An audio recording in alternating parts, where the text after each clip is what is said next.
So good morning students. We are going to start with a very important topic today, linkage and recombination. तो सबसे पहले तो ये समझ लो कि लिंकेज और रिकॉम्बिनेशन एक दूसरे के ऑपोजिट है, ठीक है। लिंकेज का मतलब क्या हो गया? लिंकेज का मतलब हो गया लिंक्ड, जुड़े हुए, साथ में एकदम पक्की वाली दोस्ती, ठीक है। So linkage is linked gene present on the same chromosome. फिर से एक बार अपने जो कंसेप्ट्स हैं, बेसिक कंसेप्ट्स, वो क्लियर कर लो। हमने बहुत सारा डिस्कशन किया जीन्स के बारे में और क्रोमोसोम्स के बारे में। सो क्रोमोसोम का बेसिक स्ट्रक्चर, ये मैंने बनाया सेंट्रोमियर, ये मैंने बनाए क्रोमैटिड्स,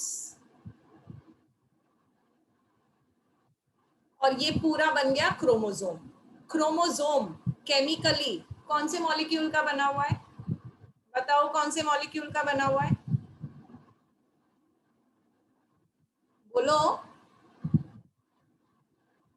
कौन व्रत है आज सबका? What is that? Chromatin.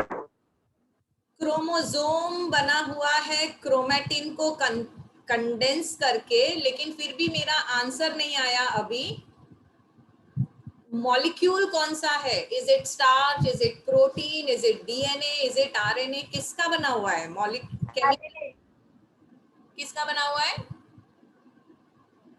DNA. RNA. It is made up of DNA, ठीक है। और a particular length of DNA is known as gene. देखो डीएनए ना बहुत बड़ा मॉलिक्यूल है, it's a macro molecule, something like this.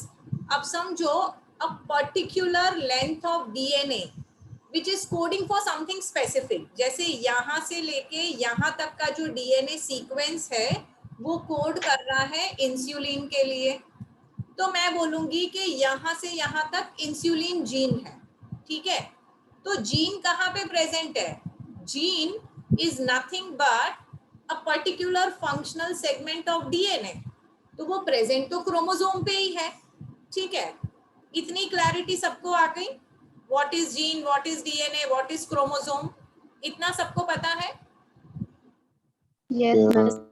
Yes. अब हम क्या करेंगे? अभी हम जेनेटिक एस्पेक्ट पढ़ रहे हैं, इसका एक मॉलिक्यूलर एस्पेक्ट भी है जो आप नेक्स्ट लेक्चर में पढ़ेंगे। अभी हम कौन सा एक्सपेक्ट कर रहे हैं? Genetic expect. अब देखो ये दो क्रोमोसोम हैं, ये दोनों होमोलोगस क्रोमोसोम हैं। होमोलोगस क्रोमोसोम का मतलब क्या है? होमोलोगस क्रोमोसोम का मतलब है जिसमें सेम तरह के जीन्स प्रेजेंट है। अगर मैं बात कर रही हूँ क्रोमोसोम 1 की, तो ये भी क्रोमोसोम 1 है, ये भी क्रोमोसोम 1 है।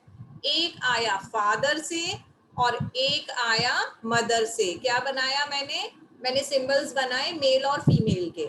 ये मेल का सिंबल है, ये फीमेल का सिंबल है। तो दोनों होमोलोगस क्रोमोसोम्स हैं, दोनों में सिमिलर जीन्स ही प्रेजेंट है। अब ये दोनों एक दूसरे के क्या हुए? Sister chromatid. और ये दोनों क्या हुए? आप बताइए क्या हुए ये दोनों? Non sister chromatid. परफेक्ट। सो ये क्लैरिटी होनी ही चाहिए, ये दोनों हुए नॉन सिस्टर क्रोमैटिड। इतना क्लियर? अच्छा, अब याद करो, आपने सेल डिवीजन पढ़ा था, दो तरह के सेल डिवीजन पढ़े थे, कौन से?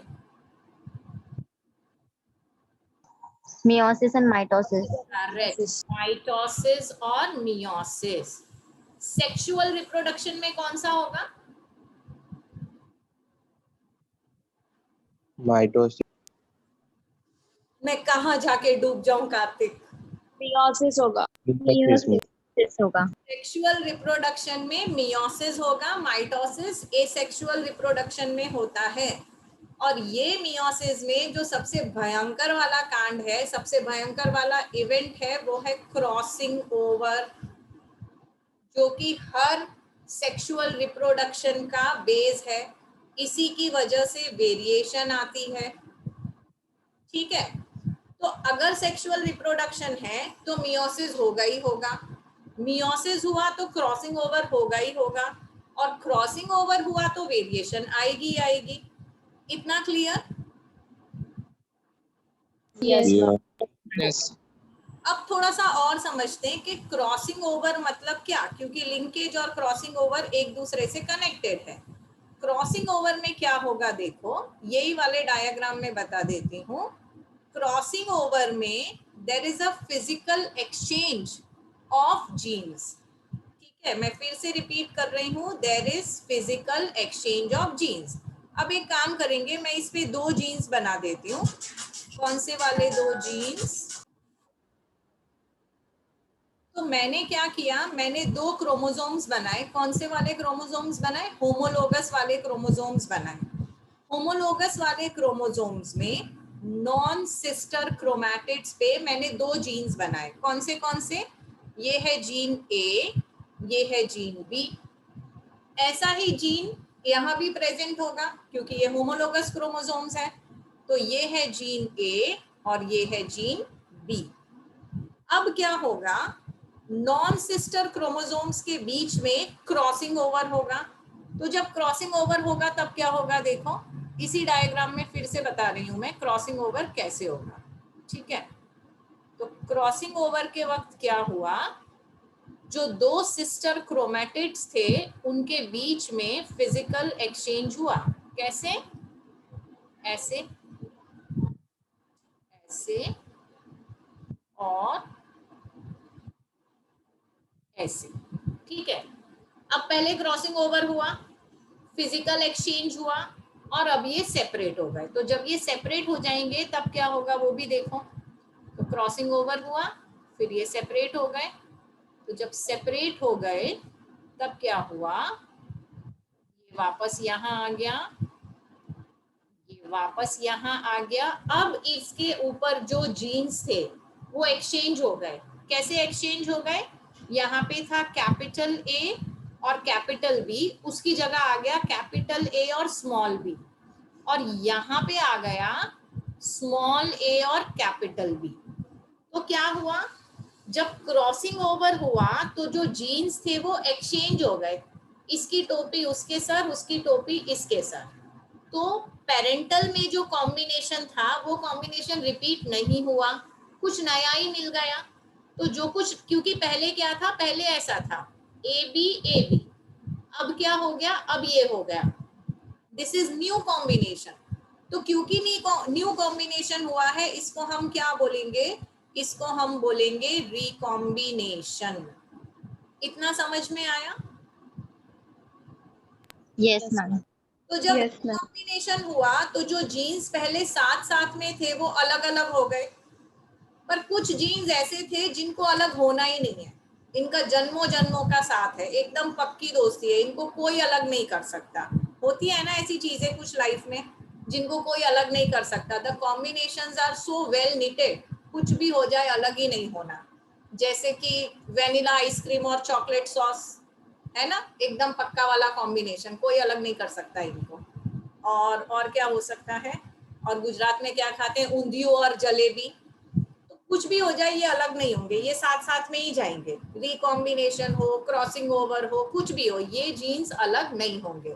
तो जो जीन्स अलग नहीं हो रहे हैं वो जीन्स को हम क्या बोलेंगे, वो जीन्स को हम बोलेंगे कि ये लिंक्ड जीन है, ये दोनों के बीच में लिंकेज है।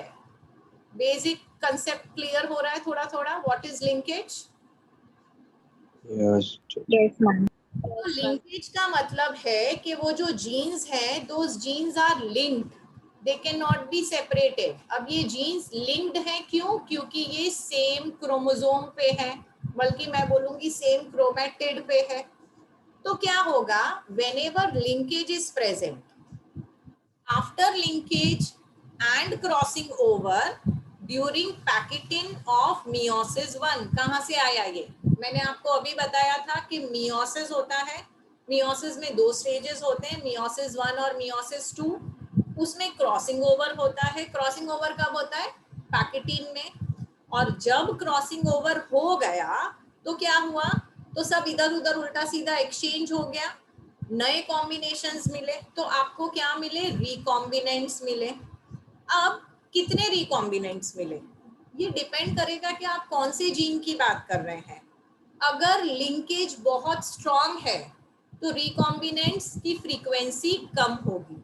मैं फिर से बता रही हूं, if the linkage is very strong, तो लिंकेज ज्यादा है तो रिकॉम्बिनेशन कैसा होगा, कम, है ना, क्योंकि बहुत स्ट्रॉन्ग लिंकेज था, वो अलग अलग हुए ही नहीं, रिकॉम्बिनेशन हुआ ही नहीं, तो रिकॉम्बिनेशन फ्रीक्वेंसी कैसी हो गई, कम हो गई।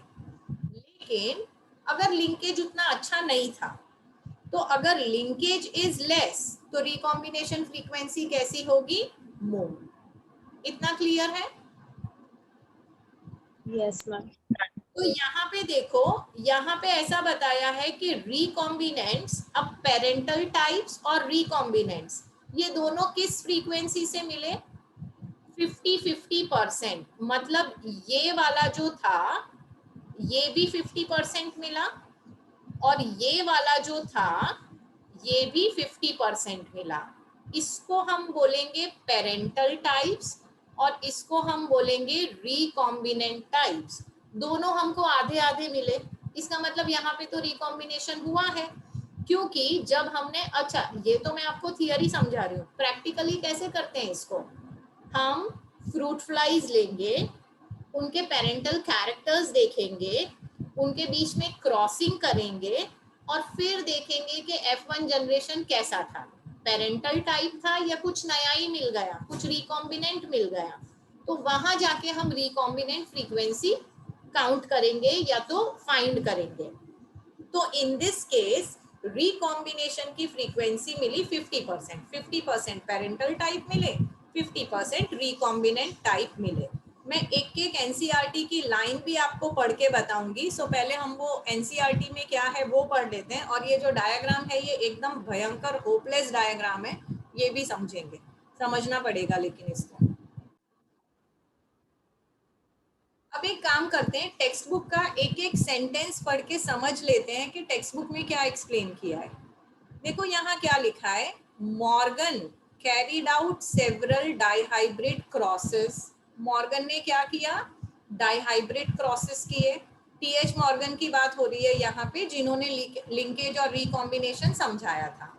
डाइहाइब्रिड क्रॉसेस मतलब क्या, उसने दो कैरेक्टर कंसीडर किए एक ही बार में, ठीक है, कौन से दो कैरेक्टर वो देखेंगे।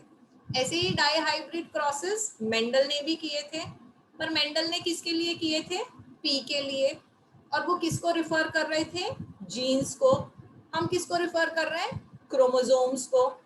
तो यहाँ पे टीएच मॉर्गन ने डाइहाइब्रिड क्रॉसेस किए ड्रोसोफिला में, और उसने क्या स्टडी किया, उसने स्टडी किया genes that were sex linked. Sex linked genes का मतलब क्या है, देखो सेक्स डिटर्मिनेशन भी पढ़ेंगे, पर दो तरह के क्रोमोसोम्स हैं आपके पास। जैसे आपके पास being a human 23 pairs of chromosomes हैं, इसमें 22 pairs they are known as autosomes, क्योंकि वो सेम है, मेल में भी सेम है फीमेल में भी सेम है। फर्क सिर्फ कितना है, फर्क सिर्फ एक पैर का है। तो जो one pair of chromosome male को मेल बनाती है और फीमेल को फीमेल बनाती है, उसको हम बोलेंगे सेक्स क्रोमोसोम। अब ये सेक्स क्रोमोसोम में होगा क्या, ड्रोसोफिला में भी सेम सेक्स डिटर्मिनेशन है, ह्यूमन में भी सेम सेक्स डिटर्मिनेशन है, खाली नंबर ऑफ क्रोमोसोम्स अलग अलग हैं। तो जो मेल है उसके पास XY क्रोमोसोम होगा, और फीमेल के पास क्या होगा ये तो आपको पता ही है, बताओ क्या होगा फीमेल के पास, XX chromosome. फीमेल के पास XX क्रोमोसोम होगा। तो ये वाले जो क्रोमोसोम है XY XX, इसके ऊपर जितनी भी जीन्स प्रेजेंट है, this genes are known as sex linked genes. तो इसका मतलब समझ में आ गया आपको, सेक्स लिंक्ड जीन्स का मतलब, सेक्स लिंक्ड जीन्स का मतलब है वो वाली जीन्स जो या तो X क्रोमोसोम पे प्रेजेंट है या तो Y क्रोमोसोम पे प्रेजेंट है। क्लियर, यस और no? Yes. Okay. Yes, ma'am. ये जो डाइहाइब्रिड क्रॉसेस किए थे, ये dihybrid crosses were similar to the dihybrid crosses carried out by Mendel in peas. उसने जो पी प्लांट पे डाइहाइब्रिड क्रॉसेस किए थे, आपको याद है? मुझे बताओ किसके किसके बीच में किए थे? What traits did he take? Round, yellow and color and shape of the seed. उसने सीड का शेप लिया था और कलर लिया था, और कौन से शेप लिए थे? राउंड जो कि डोमिनेंट था, रिंकल्ड जो कि रेसेसिव था। दो कलर लिए थे, येलो जो कि डोमिनेंट था और ग्रीन जो कि रेसेसिव था। याद है? सबने रिकॉल कर लिया? Yes, Yes. ma'am. अच्छा, मुझे ये बताओ, जब डाइहाइब्रिड क्रॉस उसने किया तो उसको F2 जनरेशन में रेशियो क्या मिला था? 3:1. 9:3:1. परफेक्ट। उसको ये वाला रेशियो मिला था 9:3:3:1, और तभी उसने बोला था कि ये जो दो जीन्स हैं, जब इनका इनहेरिटेंस होता है तो ये अलग अलग हो जाती है। भले ही पेरेंटल टाइप में राउंड और येलो साथ में था, लेकिन जब F2 जनरेशन किया तो राउंड और येलो कितने मिले? खाली 9 मिले। 3 कैसे मिले? राउंड और ग्रीन मिल गए। 3 कैसे मिले? रिंकल्ड येलो और रिंकल्ड भी नहीं, ग्रीन और रिंकल्ड तो ये 1 था। ये वाला क्या होगा मुझे बताओ? 1 ग्रीन और रिंकल्ड थे, 9 राउंड और येलो थे, और ये कैसे थे? राउंड ग्रीन और कौन सा कॉम्बिनेशन था? Wrinkled yellow. Wrinkled yellow. Very good, अच्छे से समझा आप लोगों ने। Wrinkled yellow. तो अब आप मुझे बता सकते हैं इसमें से पेरेंटल टाइप कौन से हैं और रिकॉम्बिनेंट्स कौन से हैं?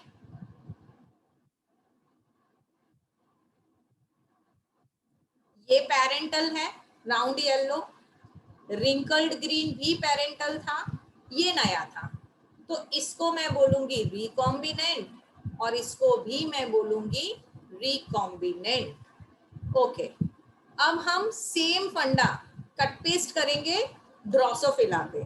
तो ड्रोसोफिला में हम कौन से दो कैरेक्टरिस्टिक्स देख रहे हैं? देखो, ड्रोसोफिला में हम देख रहे हैं मॉर्गन ने किसका किसका हाइब्रिडाइजेशन किया? Yellow body, white eye female to brown body, red eye male. तो यहाँ पे उसने क्या किया है?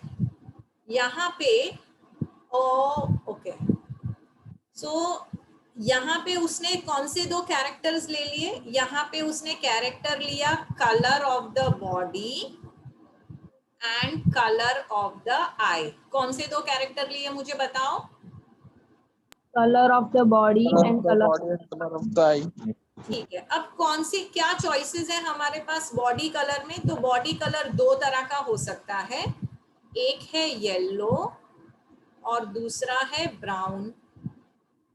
आई कलर भी हमारे पास दो तरह का हो सकता है, एक है रेड और दूसरा है वाइट। तो ट्रेड्स कौन से लिए वो clear? Yes Yes. Yes. Yellow body और वाइट आई। येलो बॉडी और वाइट आई के फीमेल को उसने क्रॉस किया किसके साथ? उसने क्रॉस किया ब्राउन बॉडी और रेड आई के मेल के साथ। ठीक है, डाइहाइब्रिड क्रॉस बन गया ये। अब मेंडल ने तो बोला था कि आप जितनी बार भी ये डाइहाइब्रिड क्रॉस करोगे आपको हमेशा रेशियो क्या मिलेगा? 9:3:3:1। पर उसको ऐसा रेशियो नहीं मिला, उसको ये रेशियो से कुछ और ही मिला। So that is why the two genes did not segregate independently of each other. वो दोनों अलग अलग नहीं हुए। रेड ने ऐसा नहीं कहा कि भाई जरूरी नहीं है कि मैं हमेशा ब्राउन बॉडी के साथ जाऊं, रेड येलो बॉडी के साथ भी जा सकती है और वाइट ब्राउन के साथ भी जा सकती है, या वाइट येलो, कुछ भी कॉम्बिनेशन पॉसिबल है। ठीक है, देखो जैसे यहाँ पे हम वापस लिख लेते हैं, उसने क्या लिया था? येलो बॉडी, पेरेंटल कॉम्बिनेशन लिख रही हूं, येलो बॉडी विथ व्हाइट आई और ब्राउन बॉडी विथ रेड आई। तो होना ये चाहिए था कि जो 9 तरह के कॉम्बिनेशंस थे वो तो ऐसे ही मिलने थे, येलो बॉडी वाइट आई, एक ऐसा मिलना था ब्राउन बॉडी रेड आई, और 3 में रिकॉम्बिनेशन मिलने थे कि येलो बॉडी गई रेड आई के साथ और ब्राउन बॉडी गई वाइट आई के साथ। ये वाला रेशियो उसको मिलना चाहिए था, पर उसको ऐसा रेशियो नहीं मिला। The F2 ratio deviated very significantly from this ratio। तो ये रेशियो डिविएट कैसे हो गया, क्या हुआ कि ये रेशियो नहीं मिला? Let us see that. यहां तक का क्लियर है ना बच्चों? Yes, ma'am. ओके, सॉरी, थोड़ा सा और ऊपर जाना है मुझे। सेकेंड पैराग्राफ पे आ जाते हैं। Morgan and his group knew that genes were located on the X chromosome। हमने अभी देखा ना कि हम सेक्स लिंक्ड क्रोमोसोम की बात कर रहे हैं। And saw quickly that when 2 genes in a dihybrid cross were situated on the same chromosome, the proportion of parental gene combination was much higher than non-parental type। उसने क्या देखा? उसने देखा कि ये जो भी जीन्स हैं, colour of the I, colour of the body, ये जीन्स कहाँ पे प्रेजेंट है?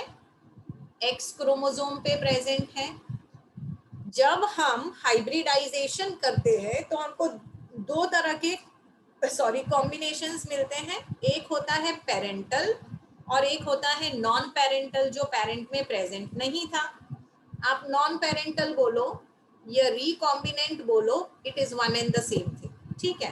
तो उन्होंने देखा कि ये 2 जीन्स, जब दोनों जीन्स एक्स क्रोमोसोम पे प्रेजेंट है, तब हमको पेरेंटल कॉम्बिनेशंस और नॉन पेरेंटल कॉम्बिनेशंस का जो रेशियो है वो मेंडल जैसा नहीं मिला, वो कुछ और ही मिला। क्यों मिला कुछ और? क्योंकि 2 जीन्स के बीच में लिंकेज था। क्या था? 2 जीन्स के बीच में लिंकेज था, पक्की वाली दोस्ती थी, छोड़ा नहीं वो लोगों ने एक दूसरे को, जनरेशन आफ्टर जनरेशन, ठीक है। सो Morgan attributed this due to physical association or linkage of the 2 genes and he coined the term linkage। तो linkage ये term किसने दिया? Morgan ने दिया। To describe this physical association of genes on a chromosome and the term recombinant, recombination किसके लिए use किया? Non parental types, जो नए वाले टाइप थे ना, उसने उसको क्या बोला? रिकॉम्बिनेंट बोला। अब लिंकेज तो है, बात समझ में आ गई। ये लिंकेज भी टाइट वाला है या थोड़ा लो वाला है, मतलब पक्की वाली दोस्ती है या थोड़ी कच्ची पक्की दोस्ती है। तो देखो यहाँ पे लिखा है some genes are very tightly linked। तो if the genes are very tightly linked, बहुत पास पास में है, बहुत गहरी दोस्ती है, याराना है, तो क्या होगा? तो नॉन पेरेंटल की फ्रीक्वेंसी कम होगी और पेरेंटल की फ्रीक्वेंसी ज्यादा होगी। समझ में आ रही है आपको ये बात? Yes, ma'am. Yes, ma'am। आपको ना तो क्रोमोसोम दिख रहा है, ना तो आपको जीन दिख रही है, आपको दिख क्या रहा है? कॉम्बिनेशन दिख रहा है।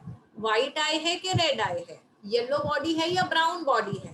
तो वो फ्रीक्वेंसी देख के आप पता लगा सकते हो कि ये जीन्स के बीच में लिंकेज है या नहीं है। लिंकेज है तो कैसा है? टाइट लिंकेज है या थोड़ा कच्चा पक्का वाला लिंकेज है? तो लो रिकॉम्बिनेशन मतलब वेरी टाइट लिंकेज, बहुत गहरी वाली दोस्ती है। वो जो जीन्स हैं वो बहुत पास पास में हैं, सेम क्रोमोसोम पे प्रेजेंट हैं, जो कि हम अभी डायग्राम के साथ भी देखेंगे। ओके, तो very low combination, very low recombination का मतलब होता है टाइट लिंकेज, और हाई रिकॉम्बिनेशन का मतलब होता है लूज लिंकेज। ये बात समझ में आ गई? लूज लिंकेज होगा तो हाई रिकॉम्बिनेशन, टाइट लिंकेज होगा तो लो रिकॉम्बिनेशन। आगे बढ़ते हैं।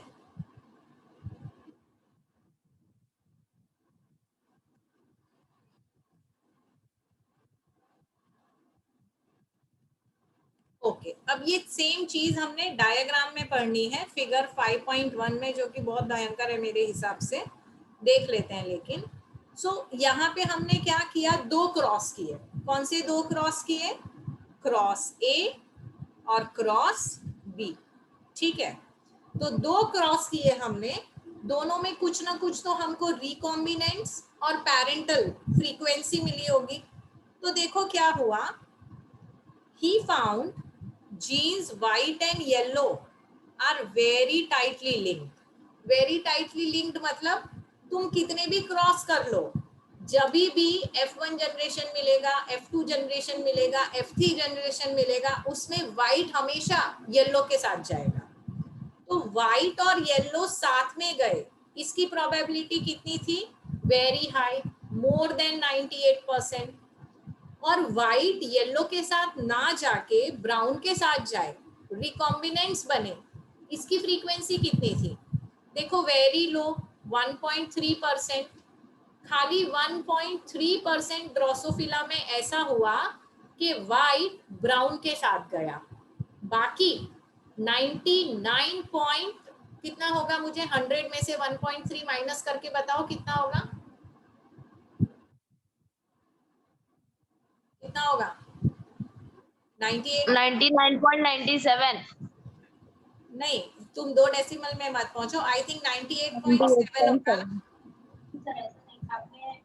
यस, तो 98.7 में ऐसा था कि पेरेंटल कॉम्बिनेशन ही रिपीट हुए।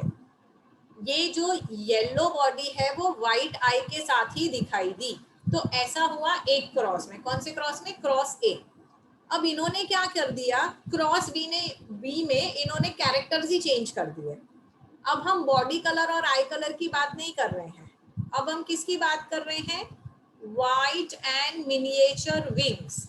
हमने आई कलर तो सेम रखा, आई कलर को अब हम किसके साथ कॉम्बिनेशन में देख रहे हैं? विंग के साइज के साथ। जो ड्रोसोफिला के पंख हैं वो बड़े हैं या छोटे हैं? अगर छोटे हैं तो आप बोलोगे मिनिएचर विंग, और बड़े हैं तो उसको बोलोगे नॉर्मल साइज। तो यहाँ पे इन्होंने कैरेक्टर ही चेंज कर दिया है। जो क्रॉस बी है उसमें हम कौन से 2 कैरेक्टर देख रहे हैं? Colour of the I and size of the wing. इतना क्लियर? Yes. तो जब Yes, हमने ma'am. कलर ऑफ द आई और साइज ऑफ द विंग देखा तो रिकॉम्बिनेंट की फ्रीक्वेंसी चेंज हो गई। अब रिकॉम्बिनेंट की फ्रीक्वेंसी क्या हो गई है? 37.2%। इसका मतलब क्या हुआ? इनका लिंकेज पक्का वाला है या कच्चा वाला है?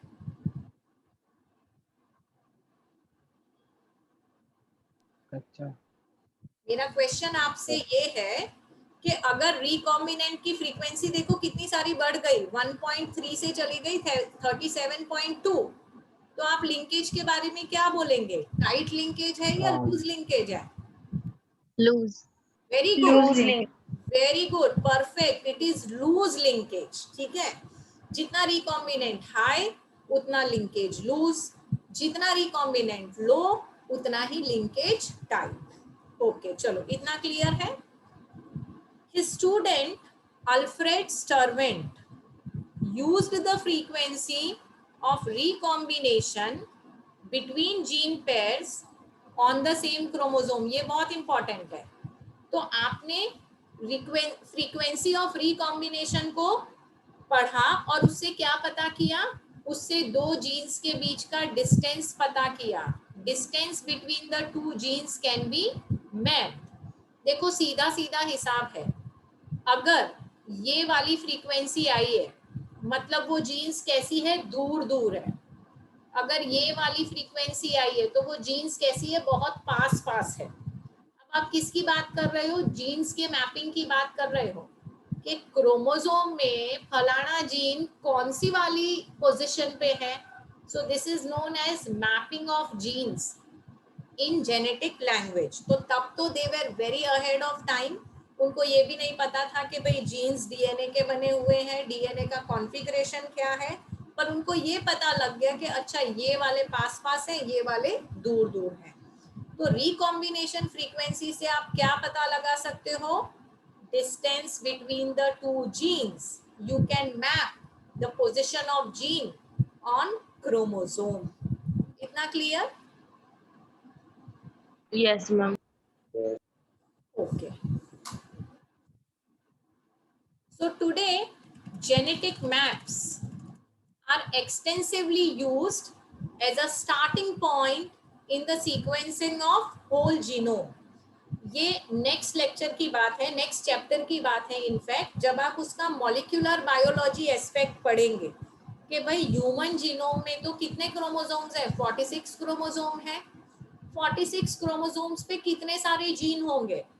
हमको आज हमारा ये जो ह्यूमन जीनोम सीक्वेंसिंग प्रोजेक्ट है ये खत्म हो चुका है और हमको पता है कौन से क्रोमोसोम पे कौन सी जगह पे कौन सा जीन प्रेजेंट है. Wonderful isn't it? अगर कोई जेनेटिक डिजीज हुआ मुझे पता है कि मुझे कहाँ जाके हिट करना है. So this is a very important thing कि जहां आपको पता लग जाए कि कौन से क्रोमोसोम पे कौन सी पोजीशन पे कौन सा जीन प्रेजेंट है. That is the starting point for sequencing of the genome. Sequencing क्या है नेक्स्ट जब ये चैप्टर आएगा ना तब पढ़ाऊंगी मैं. तो अभी हम लोग क्या पढ़ेंगे, अभी मैंने जो आपको बताया था ना कि 2 क्रॉस किए थे वो क्रॉस पढ़ेंगे विथ डायग्राम. अभी लेकिन ये लेक्चर में एंड कर रही हूँ.